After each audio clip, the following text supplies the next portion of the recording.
નમસ્કાર, જય માતાજી, જય ભવાની. હું યુવરાજસિંહ જાડેજા. તમામ ક્ષત્રિય સમાજના ભાઈઓ, બહેનો અને વડીલોને એક વાત કરવી છે. ગતરોજ ગુજરાતમાં મંત્રીમંડળની ફેરરચના કરવામાં આવી. એમાંથી ક્ષત્રિય સમાજે ધડો લેવાની જરૂર છે. કેમ કે તમે કરેલા ત્યાગ કે આપણા વડવાઓએ કરેલા જે બલિદાન છે, આજે એનું મૂલ્ય શું મળી રહ્યું છે. એક સમયે પાયાના પથ્થર હતા, આજે કેબિનેટમાં કઈ જગ્યાએ સ્થાન મેળવી રહ્યા છે. કેટલોક સમય તમે ઇતિહાસને ગા કરશો, ઇતિહાસને વાગોળિયા કરશો. યાદ કરો, ઇતિહાસમાં તમે ક્યાં હતા અને વર્તમાનમાં તમે ક્યાં છો. એ યાદ કરવાનો સમય આવી ગયો છે. કેમ કે જયારે લોકશાહી આવી અને લોકશાહી પછી જે સરકારો બની, એમાં માધવસિંહ સોલંકીનો સમય યાદ કરો. 11 મંત્રીઓ હતા, કેબિનેટ કક્ષામાં પણ મંત્રીઓ હતા. શંકરસિંહ વાઘેલાનો સમય યાદ કરો, 8 મંત્રીઓ હતા.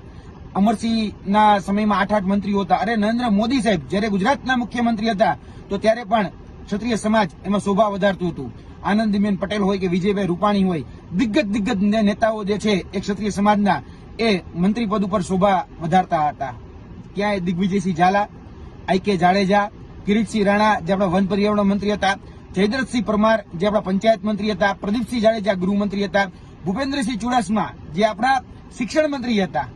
અને અત્યારે તો કે 2 પદ આપવામાં આવ્યા છે કેવા પૂરતા, રીવાબા જાડેજા અને બીજા આપ્યા સંજયસિંહ મૈડા. શું આપ્યો પદ, હોદ્દો શું આપ્યો? તો કે રાજ્ય કક્ષાના મંત્રી. અને ક્યાં રાજ્ય કક્ષાના મંત્રી અને ક્યાં કેબિનેટ કક્ષાના મંત્રી? જોવા જઈએ તો આ બંનેમાં જમીન આસમાન જેટલો ફરક છે. ફક્ત ફોટો સેશન કરાવવાનું અને જે નાકાઓ કે એ પૂછી અને કાઢી અને કામ કરવાનું. બાકી પોતાની રીતે કોઈ જ પ્રકારનો નીતિ વિષયક નિર્ણય એ જાતે ન કરી શકે.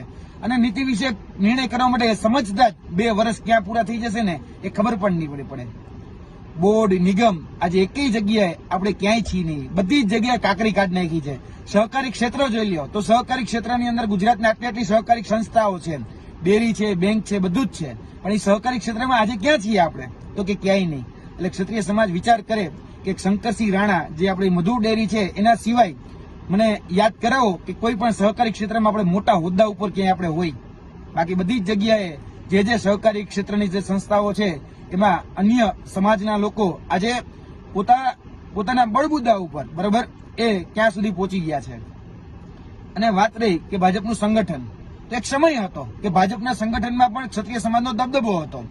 શંકરસિંહ વાઘેલા, રાજેન્દ્રસિંહ રાણા એટલે કે રાજુભાઈ રાણા, પ્રદીપસિંહ વાઘેલા એટલે કે પ્રદીપસિંહ બકરાણાવાળા, કૌશલ્ય કુંવરબા એટલે કે કૌશલ્ય કુંવરબા રાજ, આ બધા જ એક સમય હતો કે જયારે પાયાના પથ્થર તરીકે કામ કરવાનું હતું. જયારે ભારતીય જનતા પાર્ટીને મજબૂત કરવાની હતી ત્યારે લોકો પાયાના પથ્થરમાં હતા. અને આજે ક્યાં છે? બધા જ ફેંકાઈ ગયા ને. આથી મને યાદ છે થોડા સમય પહેલા એક ઉત્તર ગુજરાતની મોટી ડેરીની અંદર હમણાં ચૂંટણી થઈ, તો એમાં ભારતીય જનતા પાર્ટીએ ક્ષત્રિય સમાજને મેન્ડેટ નું આપ્યું.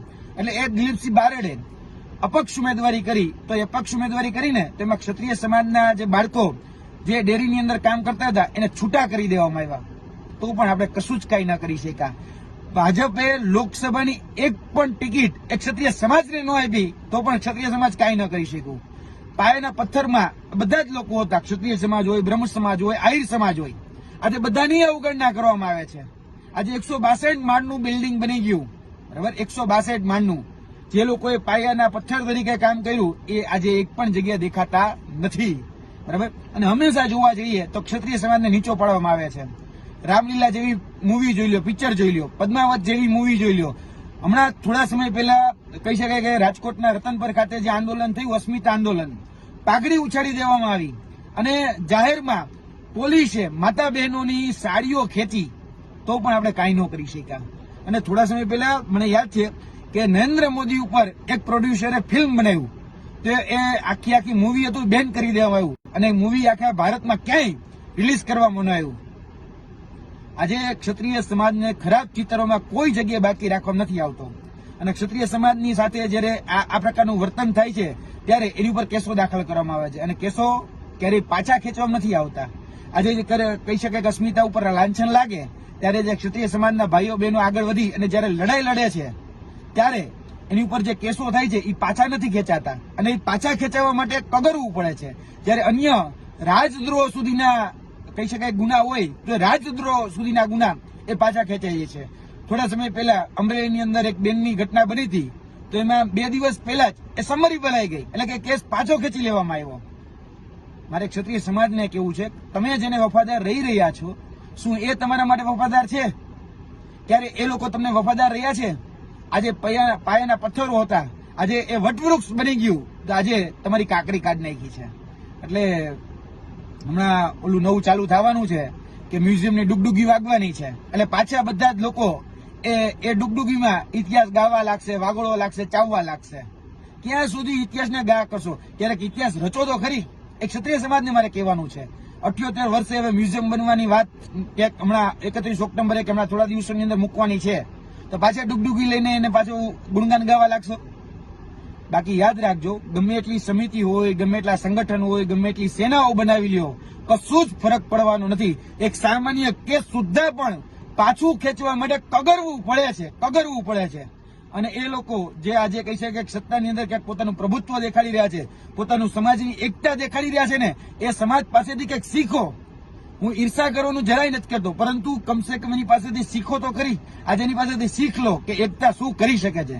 આજે સમાજના ગમે એવડા મોટા રાજદ્રોહ જેટલા કેસ હોય તો પણ પાછા ખેંચાઈ જાય છે. એક સરઘસ કાઢવામાં આવ્યું હતું અમરેલીની અંદર, દીકરીની અંદર, તો એની અંદર સમરી ભરાઈ જાય છે. અને આપણા પદ્માવત વખતેના કે બીજા ત્રીજા જે કેસો છે એની ઉપર આજ દિન સુધી એ કોઈ કેસ પાછા નથી ખેંચાતા. યાદ રાખજો, એક સમયે રાજા હતા અને રાજામાંથી રંક બની ગયા છો, રાજામાંથી રજ બની ગયા છો. આજે પક્ષાપક્ષીમાંથી મહેરબાની કરીને બહાર આવો. તમે તમારા જે યુવાઓ છે, બરાબર, જે પણ આગેવાની લઈ રહ્યા છે એને મહેરબાની કરીને થોડો ઘણો સપોર્ટ કરો, થોડા ઘણા પ્રમોટ કરો. આજે કોઈ પણ પક્ષમાં હોય, આજે જોયું અન્ય સમાજના લોકો એ કોઈ પણ પક્ષમાં હોય, એ પોતાનો સમાજનો દીકરો કે દીકરી આગળ વધતા હોય ને તો એને હાથ આપે, પગ નો ખેંચે. એટલે મહેરબાની કરીને એમાંથી કંઈક શીખો. મહેરબાની કરીને પગ ખેંચવાનું એ બંધ કરો. પક્ષાપક્ષી ભૂલી અને સમાજનો વ્યક્તિ જો આગળ આવતો હોય ને તો મહેરબાની કરીને સપોર્ટ કરો, બરાબર. બાકી આજે જે આ કહી શકાય કે મંત્રીમંડળની અંદર જે થઈ રહ્યું છે એમાં એટલું તો મારું એક ટકોર છે જ કે તમારી કાર ખરાબ હોય ને, કાર એટલે કે ગાડી ખરાબ હોય ને, તો ડ્રાઈવર બદલવાથી કશું નથી થવાનું, તમારે તમારી પૂરેપૂરી કાર જ બદલવી પડે છે. એટલે સમજૂને ઈશારો કાફી છે. અને ક્ષત્રિય સમાજને પણ કહેવાનું કે ભાઈ આ બધી જ વાતમાંથી ક્યાંક ધડો લ્યો. ભૂતકાળમાં એટલે કે ઇતિહાસમાં તમે ક્યાં હતા અને વર્તમાનમાં તમે ક્યાં છો એ સમજવાનો સમય એ આવી ગયો છે.